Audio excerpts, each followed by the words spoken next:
네, 오늘 본 말씀을 가지고 인생의 장애물을 극복하는 방법이란 제목으로 말씀의 은혜를 나누도록 하겠습니다. 오늘은 2021년 마지막 주일이죠. 송년주일로 지킵니다. 2021년 돌아보면요, 참 빠르고 정신없이 지나간 것 같아요. 저만 그런가요? 아니죠, 다 그러시죠. 특별히 작년과 올해는 더 그런 것 같습니다. 이 코로나19라고 하는 이 역병으로 인하여 온 세계가 정말 많은 어려움과 고통을 지니고 있는데요, 그런 시간을 보내고 있는데요, 정말 이 시간 빨리 지나가고 정말 하나님의 은혜 가운데 모든 사람들이 행복하게 지냈으면 좋겠습니다. 그럼에도 불구하고 우리 인생을 붙드시는 우리 주님이 계셔서 얼마나 감사한지 모르겠습니다. 우리 한 해 동안 지켜주신 그 하나님의 은혜가 얼마나 감사한지 모르겠습니다. 우리 교회 성도들의 삶에 정말 놀라운 하나님의 은혜가 늘 가득하시길 주님의 이름으로 축원합니다. 이제 또 어제가 바로 크리스마스였으니까요, 한번 인사할까요? 메리 크리스마스, 해피 뉴 이어. 한번 인사하겠습니다. 메리 크리스마스, 해피 뉴 이어. 네. 아멘. 오늘 본문 말씀은 모세가 이스라엘 백성을 데리고 애굽 광야에서 홍해를 가르기 바로 전에 있었던 말씀입니다. 모세가 그 이스라엘 백성들을 애굽에서 이끌고 나와서 광야로 나왔을 때 그들의 모습에, 그들의 진행 방향에는요, 아무런 이제 어려움이 없는 줄 알았어요. 근데 웬걸 나왔더니 또 다른 어려움을 만나게 됩니다. 솔직히 우리 인생이 그렇잖아요. 살다 보면 우리 인생을 가로막는 여러 가지 난관과 어려움을 만나게 됩니다. 우리가 지금 코로나19라고 하는 이런 어려움들을 만나게 되죠. 우리 인생에 여러 가지 장애물들을 만날 때가 있습니다.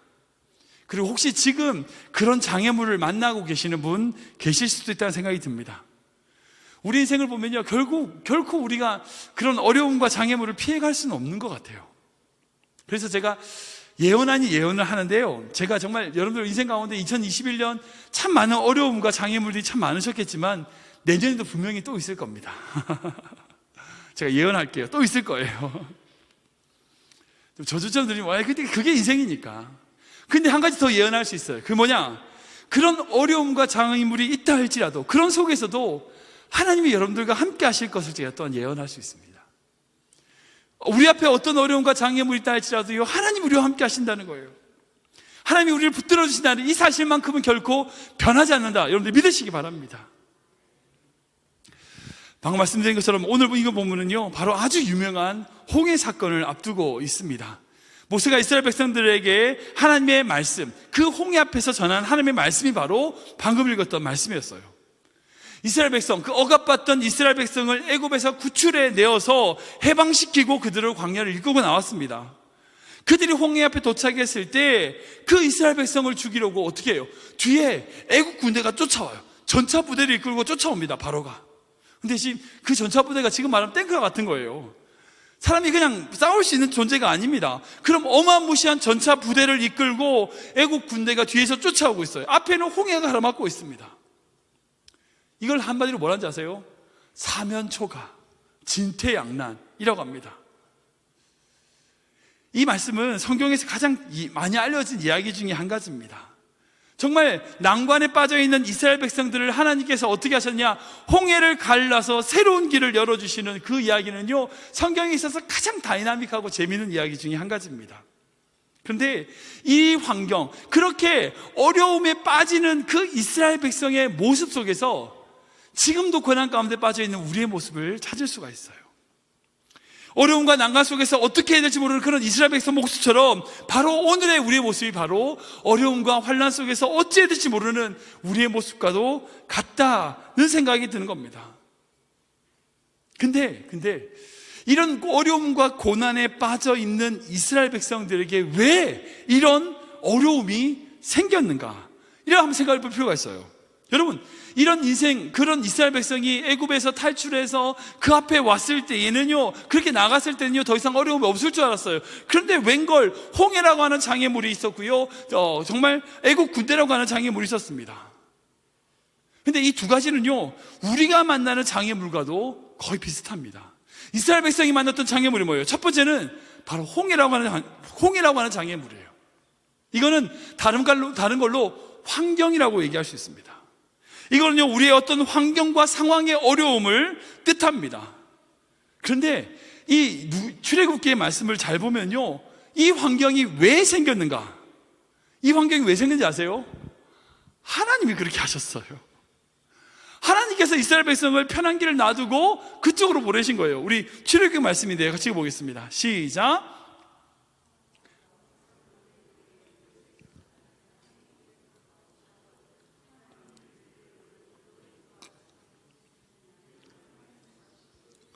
이 백성이 전쟁을 하게 되면 마음을 돌이켜 애굽으로 돌아갈까 하였습니다. 그러므로 하나님이 홍해의 광야길로 돌려 백성을 인도하심에 이스라엘 자손이 애굽 땅에서 대열을 지어 나올 때에, 즉 무슨 말이냐, 좋은 길이 있었다는 거예요. 싸우긴 해야 되지만 어쨌든 전쟁을 해야 되긴 하지만 좋은 길이 있었는데, 더 편한 길이 있었는데, 더 가까운 길이 있었는데 하나님이 어떻게 해요? 일부러 홍해길로 보내셨다는 거예요. 하나님이 보내신 거예요, 그 막다른 길을. 생각해보세요. 솔직히 그 순진한 이스라엘 백성들이 종살이 하면서 400년 동안 무슨 여행을 다녀봤겠습니까? 그때 뭐 내비게이션이 있습니까? 뭐 자세한 지도가 있었겠습니까? 아무것도 모르고 가고 있었어요. 그냥 하나님이 가라고 하니까 다 끝난 줄 알고 막 그냥 뭐 보따리 챙겨가지고 즐거운 마음으로 구름 기둥 불 기둥 따라서 걸어갔더니 웬걸 딱 홍해가 앞에 있네. 막혔네 길이. 말씀에 기록되지 않지만 솔직히 이스라엘 백성들이 뭐야 뭐 이랬을 것 같아요. 근데 하나님 왜 이스라엘 백성들을 이렇게 홍해 앞에 데려오셨을까요? 왜 그렇게 막다른 길로 보내셨을까요? 그런데 우리 인생도 자세히 보면요, 홍해라고 하는 장애물을 만날 때가 있습니다. 신앙생활 참 잘하고 하나님의 말씀대로 열심히 살려고 하고 그렇게 노력을 함에도 불구하고 우리가 생각하지 못했던 막다른 길과 같은 홍해와 같은 환경을 만날 때가 있다는 거죠. 그럼 홍해가 우리에게 찾아올 때가 있다는 겁니다. 갑자기 어떤 경제적인 어려움이 오고요, 직장이라든지 사업에 문제가 생기고요, 갑자기 어떤 질병에 걸리고요.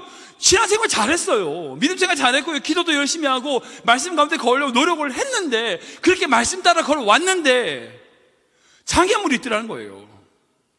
전혀 뜻밖의 환경의 어려움과 장애물을 만날 때가 우리 신앙생활 하다 보면 있더라는 겁니다. 주님의 뜻대로 걸어온 것 같은데, 주님의 말씀 따라 왔는 것 같은데, 그런 장애물을 만날 때에 우리 마음에 하나님 왜 이러실까? 여러분 그런 생각 들지 않으세요? 두 번째 이스라엘 백성이 만났던 장애물인데 그게 뭐냐면 바로 애국 군대라고 하는 장애물입니다. 이건요 사람에게서 오는 어려움이에요. 사람에게서. 홍해는 어떤 환경의 어려움이라면 이 애국 군대는 사람에게서 오는 어려움입니다. 솔직히 많은 분들이요, 환경의 어려움은 그나마 좀 잘 극복해요. 근데 사람에게 상처를 받으면, 정말 믿었던 사람에게 배신을 당하거나 사람에게 상처를 받으면 쉽게 치유되지 않아요. 사람에게 상처를 받고 배신을 당하거나 그런 일이 생기면요, 우리의 영혼 깊이 상처가 남습니다. 그래서 말씀을 보면요, 이스라엘 백성들이 제일 두려워했던 건 사실 홍해가 아니었어요. 홍해라는 장애물이 아니었어요. 뒤에서 쫓아오는 애국 군대, 더 큰 두려움은요 바로 그 애국 군대였습니다. 근데 아이러니하게 그 애국 군대를 불러온 것도 누군지 아세요? 하나님이세요. 우리 4절 말씀인데 같이 읽어보겠습니다. 시작. 내가 바로의 마음을 완악하게 한즉 바로가 그들을 뒤를 따르리니 내가 그와 그의 온 군대로 말미암아 영광을 얻어 애국 사람이 나를 여호와인 줄 알게 하리라 하심에 무리가 그대로 행하니라. 아멘. 말씀 잘 보시면 뭐래요? 하나님이 바로의 마음을 완악하게 해서 군대를 보내셨다는 거예요. 사랑하는 여러분, 지금 보면 하나님이 이 모든 걸 다 세팅해 놓으셨어요. 하나님이 이 모든 걸 다 만들어 놓으셨어요. 홍해라고 하는 환경, 애국 군대라고 하는 사람을 하나님이 보내신 겁니다.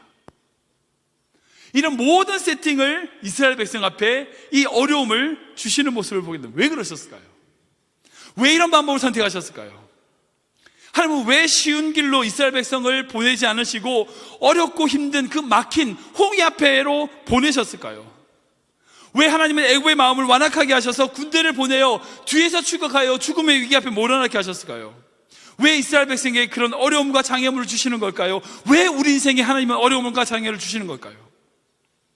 근데 이 말씀을 보면서 우리가 잊지 않아야 될 게 있어요. 그게 뭐냐면 우리 하나님은요, 우리에게 가장 완벽한 것, 제일 좋은 것을 주시는 분인 줄 믿어야 된다는 거예요. 인간의 눈에 보기에는 진퇴양난, 사면초가이지만 이스라엘 백성의 앞에 있는 홍해와 그 애국 군대, 뒤쫓아오는 애국 군대는 하나님이 주신 가장 완벽한 선물이라는 거예요. 안 믿으시겠지만 그렇다는 거예요. 먼저 홍해라고 하는 장애물은요, 이스라엘 백성에게 하나님이 새롭게 믿음을 주시기 위한 통로라는 거예요. 이 장애물들은 그 이스라엘 백성에게 믿음을 주기 위한 통로라는 거예요. 사도 바울이 이 이스라엘 백성들, 띄워놓으세요. 사도 바울이 이스라엘 백성들에게 이스라엘 백성이 이 홍해를 통과한 그 사건을 뭐라고 표현했냐면, 고린도전서에는 세례라고 표현하고 있어요. 즉 그들이 홍해를 육지처럼 건너는 그 사건은 그들의 세례를 받았다, 그들의 믿음이 확실하게 되었다라는 것을 말씀하고 있다는 거예요. 우리 출애굽기 14장 말씀 볼까요? 같이 읽겠습니다. 시작. 이스라엘의 여호와께서 애굽 사람에게 행하신 그 큰 능력을 보았으므로 백성이 여호와를 경외하며 여호와와 그의 종 모세를 믿었더라. 아멘. 즉 이스라엘 백성을 가로막고 있었던 그 홍해는, 뒤에서 쫓아오는 그 애국 군대는 이스라엘 백성에게 믿음을 주기 위한 하나님이 만드신 거대한 세트장이라는 거예요.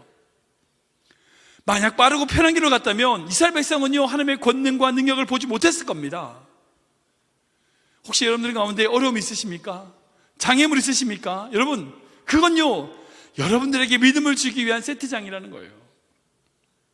오늘은 안 오셨지만 우리 이유재 지사님 간증 나누면서 지난번에 말씀드렸는데, 지사님이 고백하신 고백이 그거예요. 본인 얘기가 자기 미국 안 왔으면 예수님 안 믿었다는 거예요. 미국 안 왔으면 예수님 못 믿었대요. 흥청망청 그냥 한국에 살았을 텐데 미국에 와서 예수님 믿었다는 겁니다. 집사님 간지도 그렇지만 제가 옛날 섬겼던 교회에 장로님이 있으셨어요. 그 장로님도 한국에서 사업이 부도해서 쫓겨나다시피 해서 미국으로 오셨어요. 처음에는 자녀들과 사모님이 권사님이셨는데 그 교회 나가야 되니까 라이드 한다고, 차 하나밖에 없으니까 라이드 한다고 교회를 데려다주고 교회 주차장에서 1시간 반을 잠을 잤대요. 너무 심심해가지고 교회 맨 뒷자리 잠옷실이 있었는데 그 뒤에 몰래 숨어가 앉아가서 거기서 졸다가 뒷자리에 앉았다가 제가 사역할 때는 맨 앞자리에 주셨어요. 그분 얘기도 마찬가지예요. 사업 잘 되고 성공하고 있을 때는 하나님 전혀 관심 없었다는 거예요. 자기가 사업 망하고 그렇게 돼서 쫓겨나다시피 미국에 왔으니까 예수님 믿었다는 거예요. 그러니까 하나님은 이 미국이라는 나라는 자신을 위하여 하나님이 예수님 믿게 하기 위해서 만들어 놓으셨다고 말씀하시는 거예요. 지금 여러분들 앞에 어려움 있으십니까? 문제 있으신가요? 여러분, 그 모든 건요, 여러분들에게 믿음을 주시기 위한 하나님의 또 다른 방법이에요. 두 번째로 이 어려움과 장애물은 뭐냐? 바로 우리를 준비시키는 과정이라는 거죠. 우리를 준비시키는 과정. 그냥 뚝 띄워놓으시겠어요? 네. 성경을 보면 다윗의 인생 전체에서 여러분 가장 다윗이 고마워해야 될 사람, 가장 고마운 사람이 누군지 아세요? 혹시 생각해 보셨습니까? 우리 성도님들 제가 옛날에 한번 설교했던 것 같은데 여러분, 다윗에 있어서 제일 고마운 사람 누굴 것 같으세요? 사무엘? 기름 부어가지고 왕 삼았다고 이제 사무엘이 제일 고마울까요? 아니면 요나단? 제일 친한 친구잖아요. 요나단이 제일 고마울까요? 아니면 나단 선지자, 다윗이 잘못했을 때 막 꾸짖고 바른 길로 인도해줬던, 잘못을 지적해줬던 그 선지자, 그 사람이 제일 고마울까요? 근데 제가 말씀을 보면서 다윗의 인생에서 제일 고마운 사람이 누굴까 생각해보니까 저는 제 생각에는요, 골리앗 같아요. 골리앗이에요, 골리앗. 성경을 읽어보고 다시 읽어봐도요, 골리앗만큼 다윗에게 고마운 사람이 없어요. 시골뜨기 목동이었던 이 골리앗이래. 시골뜨기 목동이었던 이 다윗이 이스라엘 역사 가운데 등장하게 된 계기가 누구예요? 골리앗이에요. 이스라엘 역사 가운데 등장시킨 고마운 사람이 바로 골리앗이라는 겁니다. 그래서 골리앗만큼 다윗에게 고마운 사람은 없어요. 준비가 되지 않은 이스라엘 백성에게는 골리앗은요, 절대절명의 위기였어요. 근데 하나님과 함께 준비했던 다윗에게는요, 이 골리앗은 정말 좋은 기회고 고마운 사람이에요. 여러분들 어느 쪽에 속합니까? 골리앗을 바라보면서 절대절명의 위기라고 생각하세요? 아니면 그 골리앗을 바라보면서 하나님이 나에게 주신 기회라고 생각하세요? 지금 여러분들의 인생 가운데 어떤 장애물이 있습니까? 장애물 아니에요. 여러분들의 인생을 하나님 앞에서 새롭게 뛰어나갈 수 있는 디딤돌입니다. 장애물 아니에요. 혹시 여러분들 참 괴롭히고 힘들게 하는 사람 한번 생각해 보세요. 여러분들 원수라고 생각되는 사람. 혹시 뭐 집에 있는 같이 사시는 분 옆에 쳐다보지 마시고요. 혹시 뭐 누가 됐든지 간에 제일 고마운 사람이에요. 왠지 아세요? 여러분들 기도하게 만들잖아요. 여러분들 기도하게 만들잖아요. 그 사람으로 인하여 여러분들 그만큼 성숙됐잖아요. 그런 의미에서 그렇게 힘들게, 나를 힘들게 하는 그 사람이 내 인생에 제일 고마운 사람이에요. 사랑하는 여러분, 우리 인생 가운데 두 가지 시험이 있잖아요. 홍해라고 하는 환경의 어려움도 있을 수 있고요, 애국 군대라고 하는 사람의 어려움이 또 있을 수 있습니다. 그러나 이 모든 건요 하나님이 우리를 훈련시키고 믿음을 주기 위한 통로이고, 우리로 하여금 다시금 하나님의 인도하심 가운데 걸어갈 수 있는 디딤돌로 사용하시는 장애물이라는 걸 여러분들 기억하셔야 돼요. 근데 이렇게 되려면 우리가 두 가지를 알아야 돼요. 먼저 우리 13절 말씀 같이 읽어보겠습니다. 같이 읽겠습니다. 시작. 모세가 백성에게 이르되 너희는 두려워하지 말고 가만히 서서 여호와께서 오늘 너희를 위하여 행하시는 구원을 보라. 너희가 오늘 본 애굽 사람을 영원히 다시 보지 못하리라 하니라. 아멘. 여러분, 이 말씀에 있어서 제일 중요한 동사가 있습니다. 좀 띄워봐 주시겠어요? 제일 중요한 동사가 있습니다. 뭔 같으세요? 노란색? 보라. 너희를 위해 행하신 구원을 어떻게 하라고요? 보라는 거예요. 보라는 것이 제일 중요한 동사입니다. 근데 어떻게 보래요? 어떻게 보래요? 중간에 너희를 위해 행하신 구원을 보라 앞에 뭐라고 적혀 있어요? 너희는 어떻게 하지 말고, 앞에 그 다음 페이지죠. 두려워하지 말고 보라. 두 번째로 가만히 서서 보라.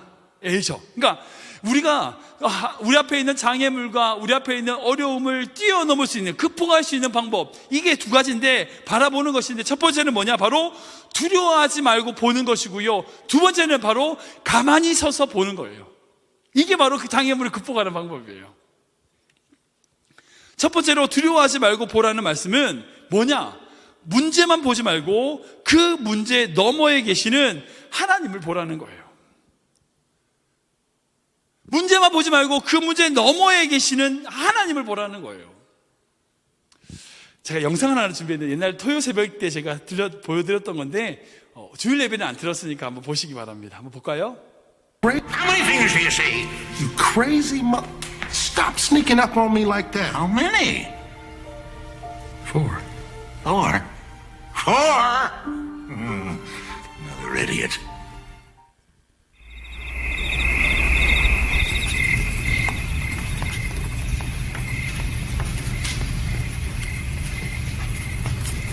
May I come in? If you bend your medial collateral ligaments, place one talus in front of another, I don't see where you'd have a problem. Of course, if there were a news story covering this event, the headline might read, "Small brain enters room." Fingers. What's the answer? Oh, you're another one of those bright young fellows who always know the right answer, huh? Welcome to real life.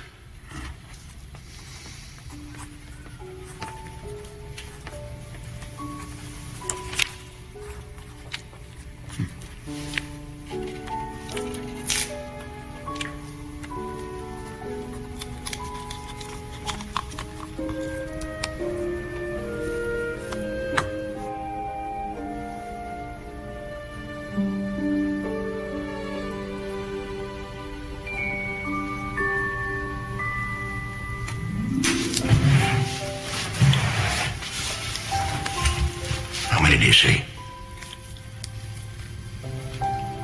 There are 4 fingers, aren't there? No. Look at me. You're focusing on the problem. If you focus on the problem, you can't see the solution. Never focus on the problem. Look at me. How many do you see? No. Look beyond the fingers. How many do you see?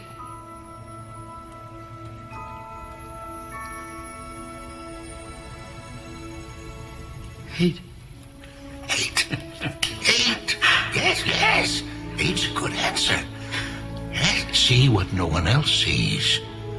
See what everyone else chooses not to see. Out of fear, conformity, and laziness. See the whole world anew each day. Now, the truth is, you're well on the way. You didn't see something here besides a crazy, bitter old man. You wouldn't have come in the first place.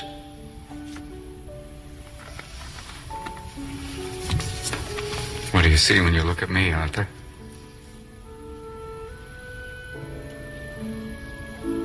You fixed my cup. I'll see you around. Patch.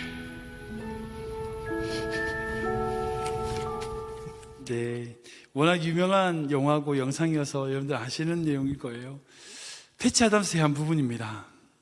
패치 아담스가 정말 자기가 삶을 포기하고 자기 인생을 다 내려놓고 죽으려고 자살하려고 하는 장사할 중독에 빠져 있을 때에 스스로 정신병원에 들어가는 그 과정 속에서 남을 도와주다가 남을 자기가 너무 행복한 것을 깨닫고 패치, 누군가를 도와주는, 고쳐주는 그런 사람으로 변화되는 이야기가 바로 여기에 등장합니다. 그 중에 제일 모멘텀이 바로 이 장면이에요. 문제를 보지 말고 문제 너머를 보는 거죠.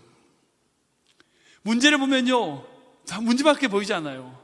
장벽밖에 보이지 않아요. 그러나 장벽 너머에, 그 장애물 너머에 계신 하나님을 볼 수 있어야 돼요. 제가 미디어 사역을 오래 했다고 지금 말씀드렸잖아요. 미디어 사역이 이제 제가 큰 교회도 그렇고 여러 미디어 사역을 참 많이 했는데, 말이 미디어지, 미디어 사역이 뭔지 아시죠? 노가다입니다. 제가 섬겼던 교회를 특히 이제 프로젝터, 스피커 이런 거 다는 것도 제가 많이 했거든요. 그래서 선 깔고 이런 걸 제가 참 많이 했었는데, 예전에 섬겼던 교회 중에 우리 교회처럼 층이 높은 그런 교회가 있었어요. 근데 그 교회에 프로젝터를 단다고 한 5m, 저희 교 정도 높이 되는 것 같아요. 저 위에 올라가지고 프로젝터를 다는 그런 일이 있었어요. 여러분들, 높은 사다리 올라가면 무섭잖아요. 5m 높은 높은 사다리 올라가면 무섭잖아요. 안 무서운 방법이 있어요. 혹시 뭔지 아세요? 높은 사다리 올라가는데 안 무서운 방법. 밑에 안 보는 거예요. 땅을 보지 않고 작업하는 위에만 보는 거예요. 땅을 보지 않고요, 하늘을 보는 거예요. 바다를 보면요, 무섭죠. 애국 군대를 보면 무섭습니다. 그러나 하늘을 보면요, 하나님을 보면요, 두려움이 사라지는 거예요. 문제를 보는 것이 아니라 그 문제 너머에서 일하시는 그 하나님을 보는 거예요. 환경을 보면 두렵습니다. 예, 무섭죠. 그러나 환경 너머에 계시는 그 주님을 바라보면요, 두렵지 않아요. 2021년 한 해를 마무리하는 우리 교회 성도들의 삶에 정말 환경을 보지 않고 그 환경 너머에 계시는 하나님을 바라보시는 믿음 되시길 주님으로 축원합니다. 복음서에 보면요, 베드로가 물 위를 걷잖아요. 몇 차례 등장합니다. 그 모습도 마찬가지예요. 베드로가 예수님을 볼 때 어떻게 해요? 물 위를 걸어요. 근데 바람을 보자 빠져요. 예수님 보면요, 물 위를 걷고 바람을 보면요, 빠지는 겁니다. 이게 신앙의 법칙입니다. 문제가 있죠. 문제 없는 사람 없어요. 다 있어요. 그러나 문제가 있음에도 불구하고 당당히 나아가고 그 문제 위를 걷는 사람은 누군지 아세요? 예수님 보는 사람이에요. 예수님 안 보면요, 어느 누구라도 빠지게 되어 있어요, 문제에. 우리가 성도님들 항상 여러분들의 인생 가운데 여러분들의 시야를 주님께 초점 맞추고 주님께 고정하는 그런 삶 되시길 주님의 이름으로 축원합니다. 두 번째로 어떻게 보라고 말씀하셨어요? 바로 가만히 서서 보라 라고 말씀하세요. 이건 어떤 말이냐?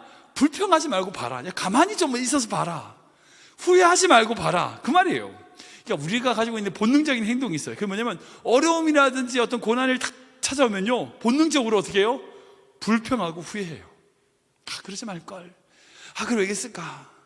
자동입니다. 탁 하면 탁이에요. 힘든 인생이면 죽겠다 그랬죠. 근데 주님께서 뭐라고 하세요? 가만히 서서 보라는 거. 이 말씀이 뭐예요? 불평하지 말고 멈추라는 거예요. 후회하지 말고 가만히 기다리라는 말입니다. 죽겠다 하면 죽어요. 미치겠다 하면 미칩니다. 어떻게 해요? 여러분들 입술로 여러분들의 축복을 깎아먹지 마세요. 그런 말을 내뱉지 마세요. 항상 여러분들 입술에는요, 찬송과 감사를 살겠다 하셔야 돼요. 너무 힘들어서 살겠다, 아시죠? 너무 화가 나서 기쁘다. 말을 그렇게 하셔야 돼요. 그 또한 가만히 있어서 보라는 건요, 뭘 포함하냐면 기대감을 가지라는 거예요. 하나님의 일하실 것에 대한 기대감을 가지고 원망과 불평을 없애라는 거죠. 혹시 여러분들 생각 가운데 고난과 어려움이 찾아오셨습니까? 고난과 어려움이 짙어지셨습니까? 이제 주님이 일하실 때라는 거예요. 그때가 주님이 일하실 때라는 거예요. 기대하십시오. 이해할 수 없는 일이 여러분들 눈앞에 펼쳐져 있지만 그게 끝이 아니라는 겁니다. 내가 보기에는 끝장이고 마지막인 것 같지만 주님이 바로 일하실 때라는 거예요. 여러분 생각해보세요. 그 홍해 앞에 서 있는 이스라엘 백성들 중에서 단 한 명이라도 그 바다가 갈라져서 거기를 걸어갈 거라고 한 명이라도 예상한 사람이 있었을까요? 상상을 했을까요? 지금 우리는 그 이야기를 다 하니까 바다가 갈라졌네? 그랬지만 진짜 생각해보세요. 바다가 갈라지는 걸 처음 보고 있는 사람은 어땠을까? 이러지 않았을 거냐고요. 우리는 다 아니까 바다 갈라졌구나 이랬지만 그 현장에 그걸 처음 목격한 사람들은 어땠을까요? 얼마나 큰 감격이 있었을까요? 단 한 명도, 정말 단 한 명도 그 바다가 갈라져서 거기로 지나갈 거라고는 상상도 못했을 거예요. 그런데 우리 하나님은 어떤 하나님이에요? 우리의 상상을 뛰어넘어 새로운 길을 만드시는 분이라는 거예요. 길이 없어 보이세요? 우리가 보니까 없는 거죠. 주님은 길을 내시는 분이에요. 우리 주님은 길을 만드시는 분이라는 겁니다. 여러분들 생각 가운데 어떤 장애물이 있다 할지라도 두 가지, 두려워하지 말고 한경을 바라보지 말고 주님을 바라보며 정말 주님이 일하실 것을 기대함으로 바라보고 나아갈 때 우리는 그 장벽을 뛰어넘을 수 있는 믿음이 된다는 거예요. 말씀을 정리하겠습니다. 2021년이 이제 저물어 갑니다. 이제 며칠 안 남았습니다. 우리 사랑 성도님들께 정말 올해 2021년은 어떤 해였는지 모르겠지만 저 개인적으로는 참 너무나 감사한 한 해였습니다. 하나님이 저를 사용하시고 있다는 것이 느껴지는 그런 한 해였어요. 그래서 너무 감사해요. 그러니까 우리가 뭔가를 더 가진다고 행복한 게 아니에요. 뭔가를 더 한다고 행복한 게 아닙니다. 쓰임 받는 게 행복한 거예요. 진짜 쓰임 받을 수 있다는 게 행복한 거예요. 그게 기쁜 거예요. 쓰임 받지 못한 사람 보세요. 아무 쓸데없는 사람 보세요. 그게만큼 불쌍한 사람, 아무리 많이 가지고 있어도요 불쌍한 사람이에요. 아무리 없어도요 쓰임 받는 자가 행복한 자예요. 여러분들이 생각 가운데 비록 어떤 장애물과 어려움이 있다 할지라도 주님을 바라보고 주님께서 쓰시는 사람으로 귀한 인생을 나아가는 귀한 성도 되시길 주님을 축원합니다. 주님을 기대하시기 바랍니다. 연말연시 이제 한 해가 가고 새해가 오지 그렇지, 여러분들 늘 지나가는 것으로 생각하지 마세요. 우리 삶에 일하시는 그 주님의 은혜를 기대하고 나아가는 그런 인생 되시길 다시 한 번 더 축원합니다. 그렇게 되려면 어떻게 되는지 아세요? 지금 내가 누리고 있는 것, 내가 가지고 있는 것, 내가 걸어온 모든 것이 은혜입니다 라고 고백하는 때예요. 우리의 모든 삶이 은혜입니다 라고 하는 것을 고백할 때, 그 은혜를 발견할 때 우리 귀한 인생이 그런 믿음이 될 줄 믿습니다.